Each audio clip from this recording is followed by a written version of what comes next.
ಇಲಾಖೆ ಮಾಸ್ಕ್ ಹಾಕ್ಕೊಂಡು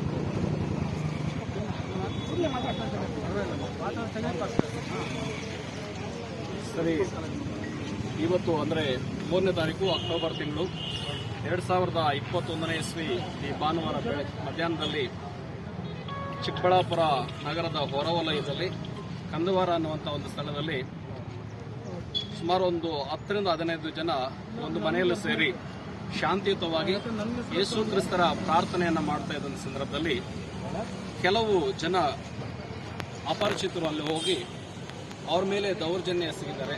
ಅವ್ರನ್ನ ಅವ್ಯಾಚ್ಯ ಶಬ್ದಗಳಿಂದ ನಿಂದಿಸಿ, ನೀವು ಬಲವಂತದಿಂದ ಆಮಿಷವನ್ನು ಒಡ್ಡಿ ಹಣವನ್ನು ಕೊಟ್ಟು ಮತಾಂತರ ಮಾಡ್ತಾ ಇದ್ದೀರಾ ಅಂತ ಹೇಳ್ಬಿಟ್ಟು ಅವ್ರ ಮೇಲೆ ಸುಳ್ಳು ಆಪಾದನೆಯನ್ನು ಮಾಡಿ ಅವ್ರ ಮೇಲೆ ದೌರ್ಜನ್ಯವನ್ನು ಎಸಗಿದ್ದಾರೆ. ಅದೇ ರೀತಿಯಾಗಿ ಅವ್ರನ್ನ ದೈಹಿಕವಾಗಿ ಹಲ್ಲೆ ಮಾಡಲಿಕ್ಕೂ ಕೂಡ ಯತ್ನ ಮಾಡಿದ್ದಾರೆ. ಅದೇ ರೀತಿಯಾಗಿ ಅಲ್ಲಿರ್ತಕ್ಕಂತಹ ಆ ಸ್ತ್ರೀಯರನ್ನು ಅಶ್ಲೀಲ ಪದಗಳಿಂದ ನಿಂದಿಸಿ ಅವರನ್ನು ಬೆದರಿಸಿದ್ದಾರೆ. ಇನ್ನು ಮೇಲೆ ಈ ಥರ ಇನ್ನೇನಾದರೂ ಕಂಡು ಬಂದರೆ ನಿಮಗೆ ಕೈ ಕಾಲು ಮುರಿದಾಕ್ತೀವಿ ಮತ್ತು ನಿಮ್ಮನ್ನು ಕೊಲ್ತೇವೆ ಅಂತಕ್ಕಂತಹ ಬೆದರಿಕೆಗಳನ್ನು ಕೂಡ ಹಾಕಿರ್ತಾರೆ ಅಂತ